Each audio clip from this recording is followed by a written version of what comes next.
Eu congrego na Assembleia de Deus, Primitivo Unidos com Cristo, Pastor Isaac. Amém. A gente não pode sair sem a bênção da nossa liderança. Pois quem sai sem a bênção do pastor está debaixo de rebeldia. Amém. Deus abençoe a toda a liderança dessa vigília, o pastor Júnior, o irmão que pregou. Deus abençoe a todos. Certo? O irmão Wellington, Deus abençoe. Queridos, eu peço só um pouco da sua atenção. Certo? Deixa baixar o fundo, por gentileza. Quem me ouve, diga amém. Esse texto ao qual nós lemos é de conhecimento de toda a igreja. Todos nós aqui dentro já ouvimos falar acerca do profeta Isaías. Isaías, ele é um profeta messiânico, pois ele vai levar esse nome por do Antigo Testamento ele ser aquele que mais anuncia sobre a vinda do Messias, sobre a vinda de Cristo. E no capítulo 1 do seu livro, no capítulo 5, eu acredito que de certa forma Isaías profetiza sem conhecer Deus de verdade. Paulo, como é que um profeta vai profetizar sem conhecer quem é Deus? Pois Isaías está profetizando, ele tem um livre acesso. O acesso que Isaías tem é de entrar no palácio a hora que ele bem entender, a hora que ele bem quiser. E tem certo tipo de coisa, o palácio, na maioria das vezes, nos impossibilita de conhecer quem é Deus de verdade. Eu vou repetir de novo para ver se você entende o que eu estou falando. Tem alguns palácios que nos impossibilita de conhecer quem é Deus de verdade. E o grande problema é que Isaías não conhece quem é Deus. Pois ele entende que ele profetiza, prega para o povo, mas ele anda no meio do povo. Ele fala como o povo fala, ele anda como o povo anda. Então o povo está olhando para ele dizendo, como é que ele quer ser um profeta para me consertar se ele anda no meio que ele? Como é que ele quer ser um profeta para me colocar no lugar que eu tenho que servir a Deus? Ele faz a mesma coisa que eu faço. Capítulo de número 6, a Bíblia diz que Deus vai revelar a glória. Deus vai revelar o quê? Isaías, percebendo que ele está vendo aquilo que é fora do normal, ele vai olhar e vai dizer assim mesmo, ai de mim, porque vou perecendo. E alguém pergunta, o que é que está acontecendo? Ele diz assim mesmo, ai de mim, porque eu estou vendo a glória de Deus. E alguém está dizendo, Isaías, você é profeta, você não pode ver a glória de Deus. Ele diz, eu não posso, porque eu habito no meio de um povo de impuros lábios. E alguém está dizendo, você fala como eles falam. Eu disse, eu habito no meio deles, eu falo como eles falam. Eu não conhecia quem era Deus, mas hoje eu conheço quem é Deus de verdade. Porque o profeta não pode estar andando no meio de alguém que já se corrompeu. O profeta não pode estar no meio de alguém que anda em prostituição. E a gente entende isso. A gente entende que Deus está olhando para Isaías e dizendo, o povo está pecando, o povo está errando e você está no meio deles. Eu não escolhi profeta para andar no meio de uma nação profana. Pegue na mão de alguém, por gentileza, pegue na mão de alguém, balance ele com carinho e diga para ele assim mesmo, você é diferente. Diga, você é diferente. Você é profeta, o profeta não anda com todo mundo. Diga, profeta não anda com quem não gosta de orar. Diga, profeta não anda com quem não gosta de jejuar. Profeta anda com quem tem intimidade com o céu. Para Jesus. A Bíblia diz que no capítulo 1 ao capítulo 5, ele não conhece que é Deus de verdade. Só que no capítulo 6, a Bíblia diz que Deus se revela. Deus faz o quê? Se revela, Deus se revela. E eu vou profetizar, eu não sei se você vai pegar, mas lá vai a palavra. Deus vai se revelar para algumas pessoas dentro dessa noite. Eu repito novamente, Deus vai se revelar nessa madrugada para algumas pessoas. Porque o céu está dizendo, você é diferente. Eu disse que já era para você ter se separado há muito tempo. Mas você está sendo mais misericordioso do que eu. A palavra que Deus está liberando hoje é: ou você se separa, ou eu deixo para te arrancar. Eita glória! Aleluia! Ele olha e diz, ai de mim, porque sou homem de lábios impuros. E pergunte qual o problema. Vamos lá, você vai perguntar qual o problema. Tá certo? Vamos lá, 1, 2, 3. Ele sabe que ele está errado, mas ele não quer se consertar.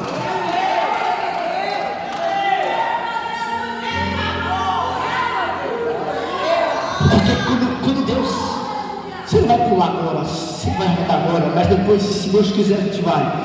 Ou quem entende que é fácil de mistério, pula na hora da palavra também, sem guitarra para tocar. Mas entende isso aqui? Isaías sabia que ele estava errando, mas ele não queria se consertar. Aí Deus disse: já que você não quer um conserto, eu vou descer para te consertar. Meu Deus, foi falado de vaso aqui essa noite, e no capítulo 18, a Bíblia diz: você vai para a olaria para se quebrar. Aí no momento está dizendo: eu não quero. No capítulo 19, Deus pega a Jeremias e diz assim mesmo: sobe com o vaso e mostra para a nação que se eles vão se quebrar, eu vou descer para quebrar eles. Lá vai a palavra, o céu está dizendo que é hora de se consertar. Eu sei quem você é, ou você se conserta, ou eu desço para te quebrar. Oh meu Deus do céu, o céu está dizendo para mim: eu te conheço.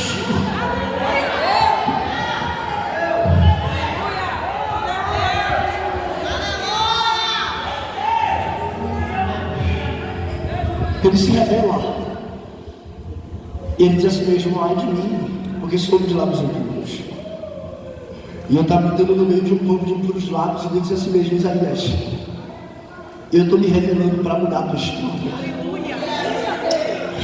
Quando arrepiou, eu vou liberar. Eu estou me revelando para mudar a sua história. Isaías está olhando para meu Deus do céu. Isaías está olhando para Deus e dizendo: como é, Deus, que o Senhor vai mudar a minha história se eu habito no meio de um povo de impuros lábios? Aí Deus está olhando para ele dizendo dessa forma: já que você habita no meio de um povo de impuros lábios, eu vou pegar uma brasa do altar, porque para purificar pecado não é nada que vem da terra. Para purificar pecado não é nada que vem da terra. O céu está olhando dizendo: eu tenho brasa. Brasa tem fogo, ó glória, levante a mão e por gentileza. O céu está dizendo para alguém: eu não vou fazer você parar de pecar, só com uma palavra, só com não peques mais. Quando eu vou mudar a tua história, é através do fogo. Eu não posso mudar de outro jeito, eu só vou mudar a tua história através do fogo, porque aqui dentro não tem espaço para o pecado, ele vai ser queimado. Aleluia. Você pode, meu Deus, tem vaso entendendo isso aqui, tem vaso entendendo isso aqui. Mas olhe para alguém, por gentileza, olhe para alguém, diga para ele: aqui não tem espaço para o pecado. Diga: aqui não tem espaço para o pecado. Ah, meu Jesus, o céu está dizendo para alguém: aqui não é como você quer, ou você é, ou você não é. Aqui tu não pode mostrar ser uma coisa e dentro de casa ser outra. O céu está olhando para você dizendo: eu te conheço, Isaías, eu tenho uma brasa para mudar a tua história.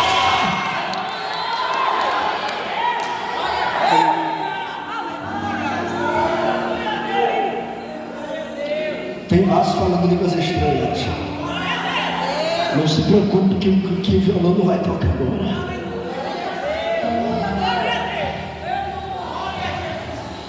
Ele disse: ai de mim.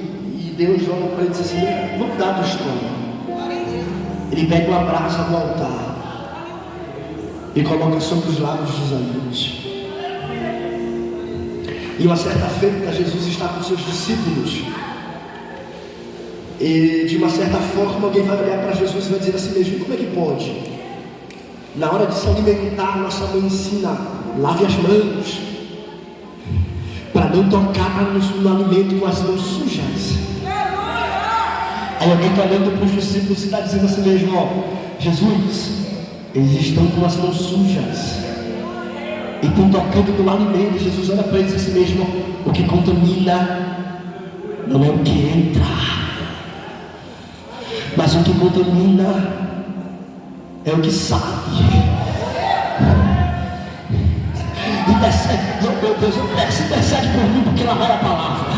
Tem gente que não conhece, não nos conhece, não sabe de onde a gente veio, não sabe de onde a gente saiu, enxuga pela nossa aparência, não nos conhece, fala o que não sabe, fala o que não viu. O céu está olhando para nós e dizendo dessa forma: eu te conheço.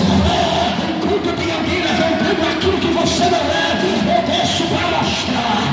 E lá vai a palavra para quem está de mão levantada: eu vou justificar a tua.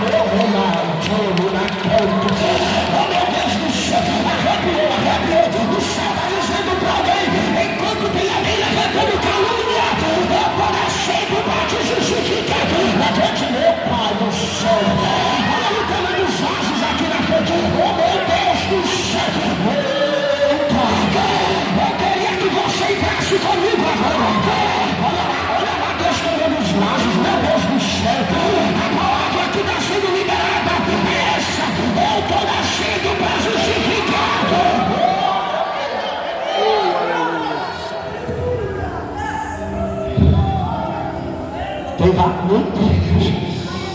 O corpo está arrepiado, meu Deus do céu. Segure na mão dele, por favor, segure. O violão não está tocando, mas você não vai dormir. Aperte com carinho, porque tem uma glória de Deus passando no meio da casa. E ele está dizendo para Deus: eu não me arrependo nem amassado o pecado. Para alguém levantar falso testemunho e ficar desse jeito. Eu vou descer não, te reluto, eu canto, eu estou descendo para te justificar. E alguém levantando falso testemunho e dizendo: eu vou parar, eu vou paralisar ela. Mas o céu vai dizendo: enquanto eles se levantam contra ela, o veneno não mata. Você pode.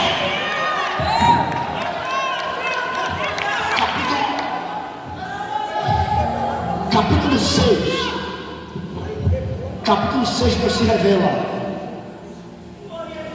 Capítulo 6 deu muita história do profeta. Mas no capítulo 10, a profecia é concretizada.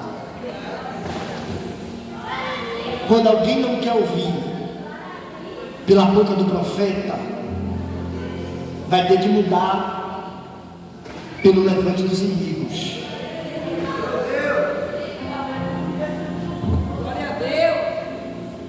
Quando alguém não quer mudar, Deus usando o profeta, Deus vai usar os inimigos para colocar você no centro da vontade dele.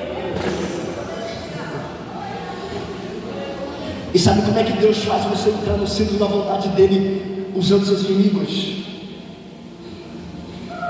Ele faz alguém gerar para você olhar e estar dizendo: eu não posso, mas ele pode gerar. Quem faz entender não precisa muito de gritaria. E o céu está olhando para ele dizendo assim mesmo: eu tenho um propósito. Eu vou fazer você gerar.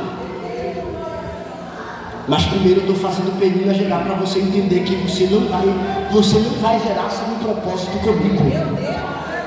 Porque oração sem propósito eu até ouço, mas eu não vou responder. E o céu está dizendo: Ana, já que você precisa de um filho para se alegrar, eu preciso de um profeta, sacerdote, de um juiz. Eu não quero levantar da casa de Penina, eu quero levantar da casa de alguém que tem intimidade. Aí o céu está dizendo: eu estou levantando o inimigo para te colocar no centro da minha vontade. Capítulo 10. Os assírios se levantam, pegam o povo e levam cativo. E o cativeiro dura 70 anos. Quantos anos? Pensa comigo. Quem já estava avançado em idade vai cativo e depois de 70 anos se liberta. Nessa mudança, algumas pessoas morrem, outras crescem. Só que a prisão é estabelecida. O que é estabelecido? A prisão. O que é estabelecido? A prisão é estabelecida. O corpo está preso. O que é que está preso? O corpo preso.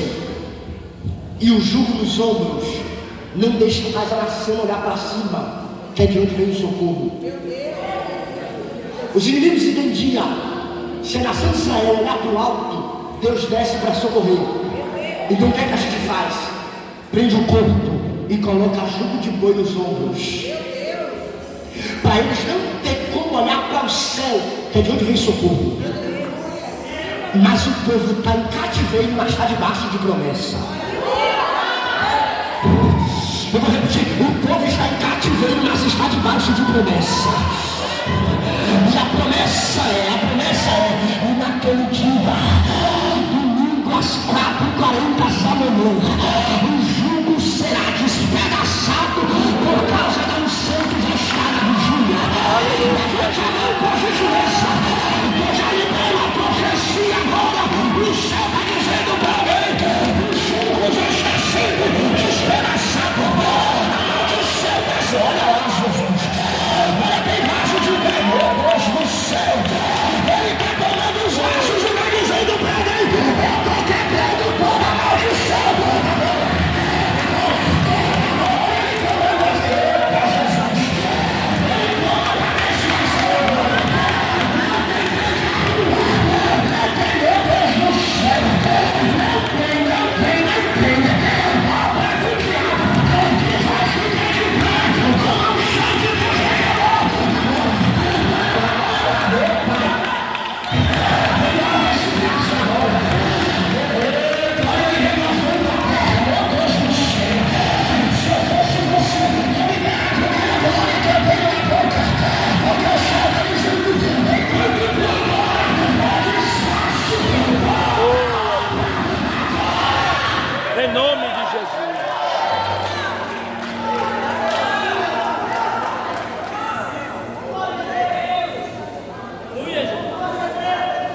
Acabou. Teu jugo sendo despedaçado. A Bíblia diz que o povo está de cativeiro. O que brinca na mente é que o povo está preso, mas está debaixo de promessa. O jugo vai ser despedaçado. O jugo será despedaçado. Capítulo 10, versículo 27, se eu for memória. O dia chega, a céu desce, quebra tudo. E quem estava preso, agora está livre.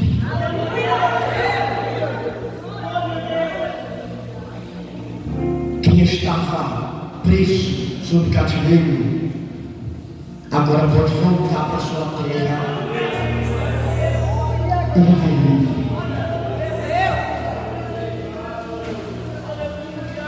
Mas o que mais para minha mente nesse texto é que Deus liberta o povo do cativeiro. O físico está livre. O povo consegue voltar para a terra da adoração. Mas tem um problema. Tem um problema. E o problema que o povo está enfrentando é que tem a mente presa. O corpo livre. O corpo livre não significa que a mente também está. Deus consegue deixar o povo em cativeiro e a palavra. Vocês estão prontos para fazer algo novo na sua terra natal. Só que não adianta Deus arrancar o cativeiro e a nossa mente está presa naquilo que a gente viveu. Eu costumo fazer isso, mas eu vou fazer agora antes de entrar no texto no qual nós lemos. Coloque a mão sobre a sua cabeça, ajuda se você puder. Isso, todas as duas. Porque hoje o céu está liberando algumas cabeças, alguns vasos aqui dentro. Que está com a mente presa daquilo que viveu lá atrás. Deus está falando com alguns vasos aqui.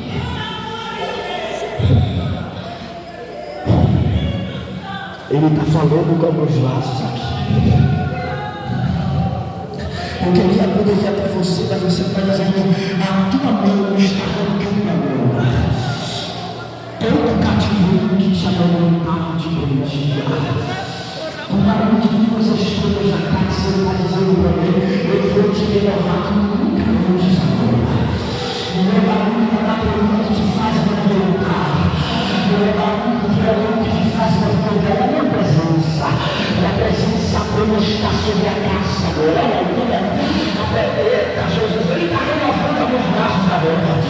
Os braços tremendo como eu já vai ficando de pé, vai marchando comigo. Porque o céu está dizendo: eu estou quebrando agora, estou me arrancando. Olha Deus que me engana. Eu estou arrancando do cativeiro agora.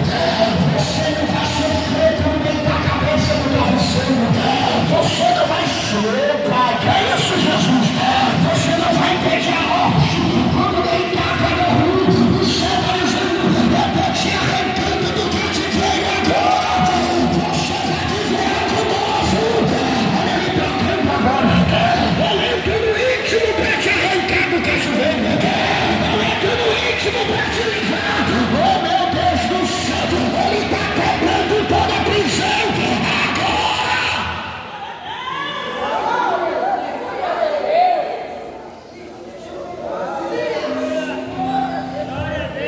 A mente presa e o corpo livre não me deixa viver algo novo.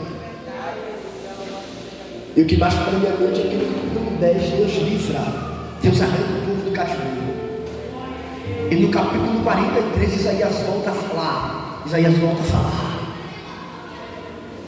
E o que é que Isaías volta a falar, Paulo? Ele diz assim mesmo: não vos lembrei das coisas passadas, e nem considere as coisas dos tempos antigos. O que ele está dizendo é: o que passou fica lá atrás.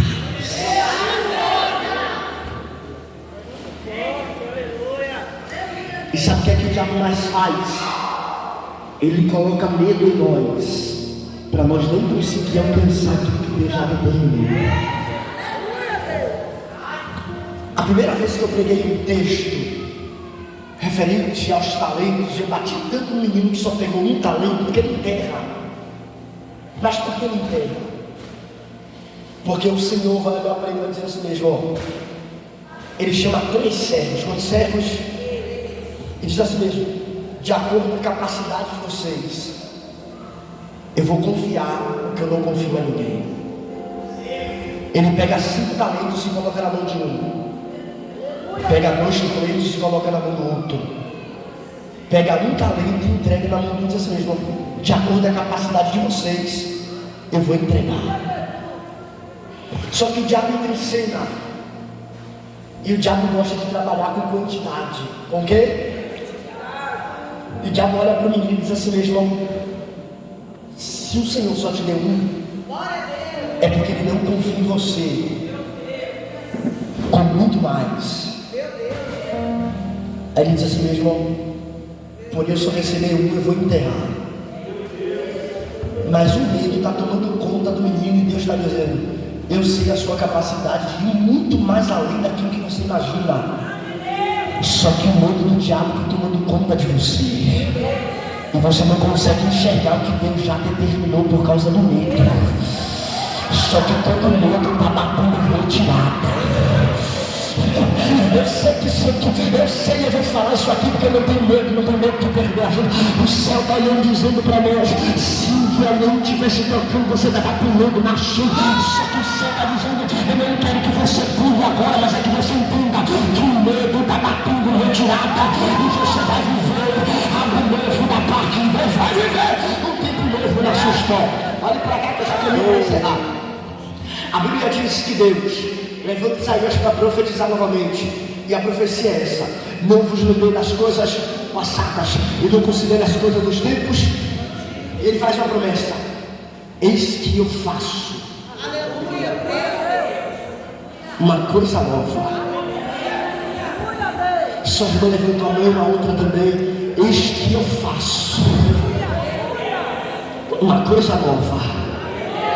E ele diz assim mesmo, no deserto eu fiz um ribeiro de água. Olha para cá, Salmos de número 84. A Bíblia diz que um peregrino vai sair da sua terra. Era costume de todo mundo sair da sua terra para ir a Jerusalém para adorar, porque tinha um lugar específico para o povo. Segundo eles, tinha um lugar específico.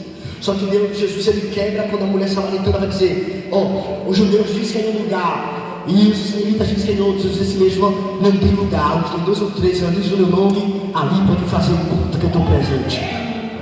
Só que eles tinham um lugar, eles tinham que ir para Jerusalém para adorar, sacrificar e depois voltar para casa. Ele vai sair da sua terra e a sua terra é muito distante. Ele coloca um cântaro de água na sua cintura e vai em direção a Jerusalém. Só que quando chega no vale de Baca, a sua água acaba. E o texto diz que ele não consegue andar e também não tem água. E aonde ele está, não tem água para ele beber, porque ele está no deserto. Só que a Bíblia diz que ele vai cavar poço. Agora, como é que alguém vai cavar poço num ambiente que não tem água?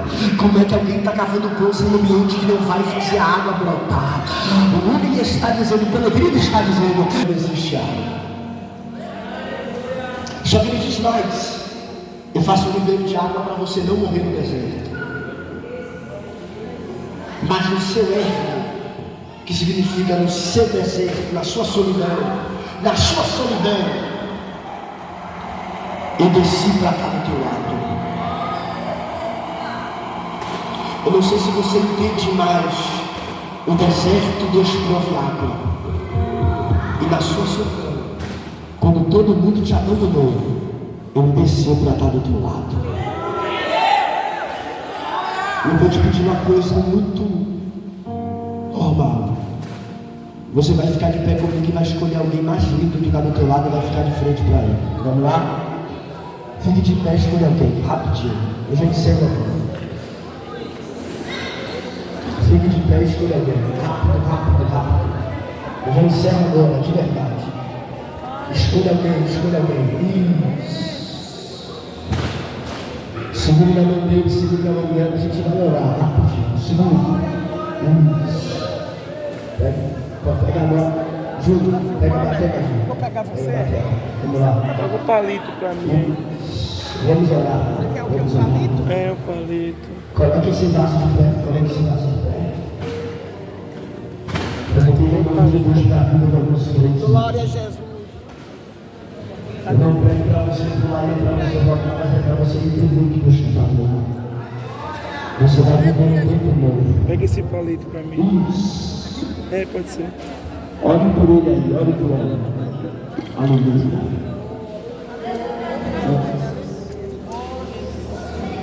Você sabe que diferente. Olhe por ele aí, vai.